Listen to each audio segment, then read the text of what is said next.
హెచ్చరిక, దైవజనుని హెచ్చరిక. ఈ జీవన సంబంధమైన విచారము ధనభోగము చేత అణిచివేయబడతారు. ఇందులో ఏముంది? ఇతర అపేక్షలు లోపల చొచ్చి ధన మోసము, ఐహిక విచారము. చాలామంది విశ్వాసులు బాగుంటారు, కానీ వర్ధిల్లే కొలిది, దేవుడు ఆశీర్వదించే కొలిది ఆస్తి ఎక్కువ అయిపోయింది అనుకోండి, ఆలోచన ఎక్కువ అయిపోద్ది. దేని గురించి? దేవుని గురించా, ఆస్తి గురించా? ఏంటండి, చిన్నెల్లు ఉంది, ఎంతసేపు చింపుకుంటావమ్మా? చింపుతారా, తుడుస్తారా? ఏంటది ఇప్పుడు ఏదో వచ్చేసింది కదా, మాఫ్ చేస్తారా? చిన్నెల్లు ఉంది, ఇంతే ఉంది, ఎంతసేపు చేసుకుంటావు? నీకు దేవుడు నీ చిన్నింట్లో నమ్మకంగా ఉన్న పెద్ద 3 అంతస్తుల మ్యాట్ ఇచ్చాడు.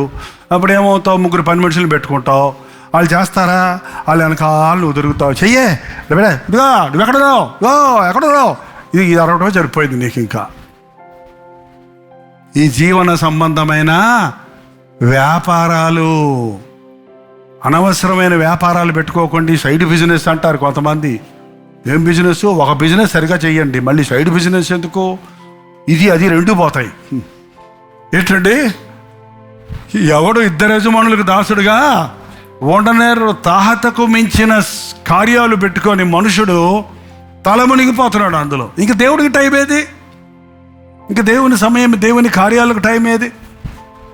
ధనమోసము, డబ్బు అండి ఎట్టా మనిషిని నడిపిస్తుంది అంటే, కొన్ని గాడిదలు అంట ముందు కదలవంటండి. అయ్యి ఎంత తోసినా కూడా ఈ అంటాయి కానీ ముందుకు వెళ్ళవంట. మొండి గాడిదంటారు. అందుకే ఒక ఆయన దానికి మందు కనిపెట్టాడు అంటండి.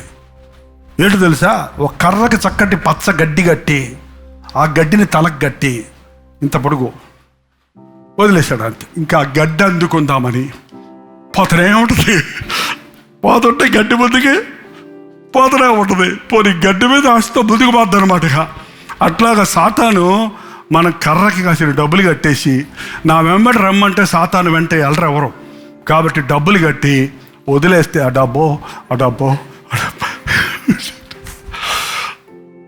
ఏంటండి, కొంతమంది డబ్బు వెంబడి పడతారు, కొంతమంది యవనస్తులు అమ్మాయిలమ్మట, అబ్బాయిలమ్మట, కొంతమంది వ్యాపారాలమ్మట, కొంతమంది ఏంటేంటో ఇతర అపేక్షలు ఒకటి కాదు. ఏంటో ఒక ఫుడ్ ఎక్కడ తిన్నా సరిపోద్ది, అక్కడికి వెళ్ళి తింటారంట, అక్కడే బాగుంటుందంట. ఆ టీ ఆ కార్నర్లో తాగితేనే బాగుంటుంది. అరకప్పు టీ తాగడానికి 6 కిలోమీటర్లు ప్రయాణం చేస్తారు కొంతమంది. 6 అంగుళాలు సిగరెట్ కొనుక్కోవడానికి. ఏంటండి, అర్ధరాత్రి సైకిల్ వేసుకొని వెళ్తున్నాడు ఒక ఆయన. నేను మీటింగ్ నుంచి వెళ్తుంటే, కాపురంలో ఉన్నప్పుడు పల్లెటూరులో 12 గంటలకు మీటింగ్ అవుతుంది. ఎప్పటికప్పుడు ఇంటికి వెళ్ళిపోయేవాడు నైట్కి. నేను డొక్కు బైక్ వేసుకొని దేవుడి కోసం చాలా కష్టపడుతున్నాను రాత్రులు అనుకోని నేను వెళ్తుంటే, వాడు సైకిల్ దొక్కుంటూ నాకు ఎదురు వచ్చాడు. మా ఇంటి పక్కన ఆయన క్రైస్తవుడు కాదులేండి. ఏందా ఇప్పుడు ఇచ్చినావు, ఇక్కడ వస్తున్నావంటే, బీడీ తాగాలని కుతి పుట్టిందండి. బీడీలు అయిపోయినాయి అంట. అది 2 కిలోమీటర్లు 3 కిలోమీటర్ల దూరంలో ఉన్న సినిమా హాల్ దగ్గర 2వ ఆట ఆడే వరకు బీడీ కొట్టు ఉంటుందంట. బీడీ కొనుక్కోవడానికి సైకిల్ వేసుకొని అర్ధరాత్రి 12:30-1 గంటకే అంత దూరం వెళ్తున్నాడంటే, సాతాను బీడీ కట్టి రారా. చూడండి, ఇవాళ అడియాసలు అంటారు దాన్ని. అందరినీ అడియాసలు. ఏదో ఆశపడుతున్నానండి, అందుకోలేకపోతున్నానండి, దాన్ని గమ్యం చేరలేకపోతున్నానండి. నీ గమ్యం సరిగా ఉంటే కదా, అసలు నీ గమ్యమే లేదు.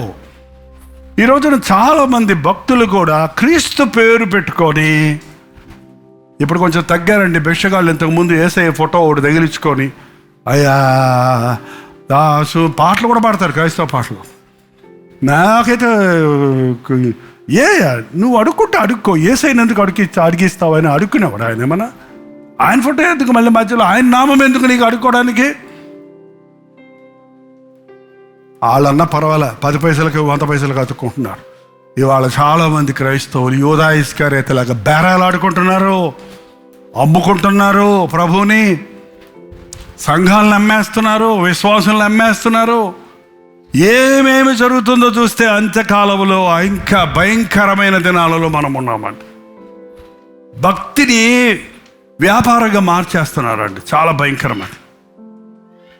ముళ్ళ తుప్పలు పెద్ద అయిపోయినాయి, ఇతర అపేక్షలు పెద్ద అయిపోయినాయి, సంఘ సేవ పెద్దదైపోయింది, సముదాయ సేవ పెద్దదైపోయింది, సువార్త సేవ తక్కువైపోయింది.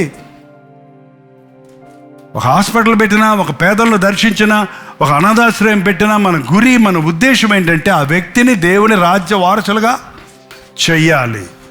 మన దేశంలో అంటారు మానవ సేవయే. కాదు కాదు కాదు, మానవ సేవ మాధవ సేవ కాదు, క్రీస్తు సేవ మానవ సేవ అనొచ్చు. కావాలంటే క్రీస్తు నేర్పించింది అది. నిన్ను వలె నీ పొరుగువాడిని ప్రేమించు. దేవుని చిత్తం ఎరగకుండా వాక్యానికి విరుద్ధమైన నిర్ణయాలు తీశారా, మీరు అణిచివేయబడతారు. వాక్యానుసారంగా మీరు నిలబడ్డారా, ఫలించి దినదినాభివృద్ధి పొంది 30 అంతలుగా 60 అంతలుగా 100 అంతలుగా ఫలిస్తారు. హల్లెలూయా. ప్రార్థన. పరిశుద్ధుడా, ప్రేమగల తండ్రి, నీ సన్నిధానములో నీ మాటతో మా హృదయాలని పరిశీలించుకుంటున్నామయ్యా. వాక్యం వింటున్నామయ్యా, వింటున్నామయ్యా, వింటున్నామయ్యా. వినువారుగా ఉండక వినిన దాని ప్రకారం నడుచుకుని వారిగా ఉండమన్నావే.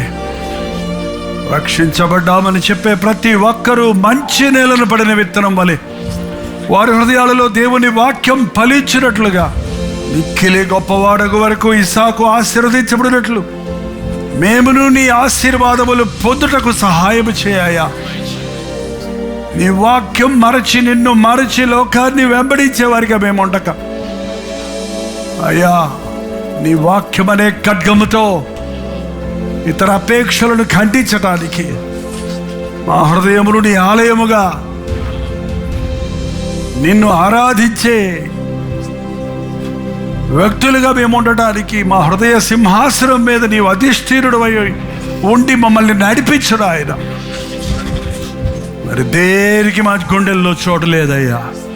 ప్రతి కుటుంబము దీవించిన ఆయన. మా ఇంటిలో ఉన్న వారందరూ ముందు మేము నీ కొరకు సంపాదించుకోవాలయ్యా. ఎవరెవరు ఎక్కడెక్కడ ఏ హాస్టల్స్లో, కాలేజెస్లో, ఆఫీసెస్లో, డిపార్ట్మెంట్స్లో, సెంట్రల్ గవర్నమెంట్లో, స్టేట్ గవర్నమెంట్లో, బ్యాంక్స్లో ఎక్కడెక్కడ పనిచేస్తున్నారో అక్కడ వీరు చుట్టూన్న వారికి దీవెనకరంగా ఉండడానికి సహాయం చేయాలి. వీరి తల ఎత్తి నీ నామాన్ని మహిమపరుచుకో తండ్రి.